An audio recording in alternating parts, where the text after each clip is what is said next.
Earlier, I talked a little bit about, abuse, neglect, and that the reputation nursing homes get. Well, I want to talk a little bit about a subject on how to protect your loved one from something like that. And that is with surveillance cameras. And, I don't see a lot of families using surveillance cameras, which I think is such a shame because whether it's theft or, misappropriate, inappropriate treatment or being rough with residents or abusing residents in any way, that is just a way of getting clear evidence. People who do that aren't going to do it out in the open. They're going to do it behind a closed door in a room, okay? So, facility policies might prohibit that, but generally they probably are going to allow it. It just depends on it. You have to be upfront about it. Let them know that you're doing that. They will just try to make sure that if there's a roommate, they're not getting filmed in any way. They have to maintain their privacy.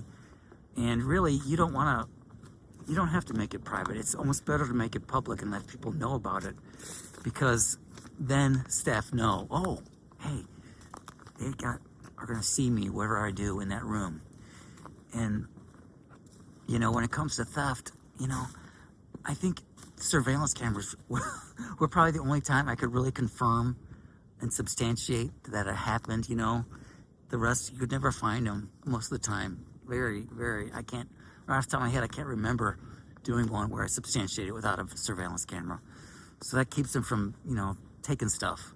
And that's, unfortunately, it's a little common. And in terms of abuse, even better. My God, you got that image, what's going on, you get the feed constantly, how people are treating there, especially when they're not able to communicate and to you, if they have dementia and they can't remember things. Gosh, you got it on video.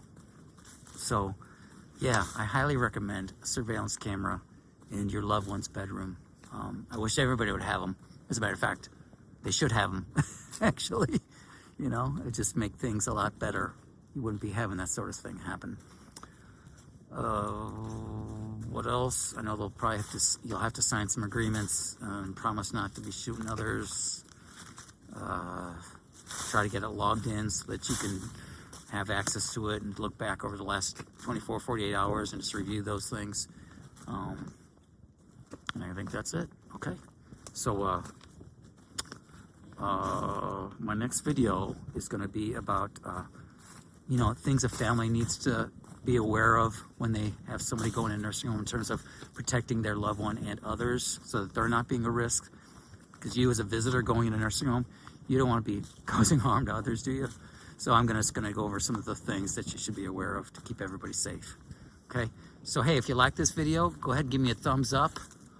Share it with any friend that might be benefiting from it. And to get more information, please go to nursinghomeRisk.com. nursinghomeRisk.com. Thanks.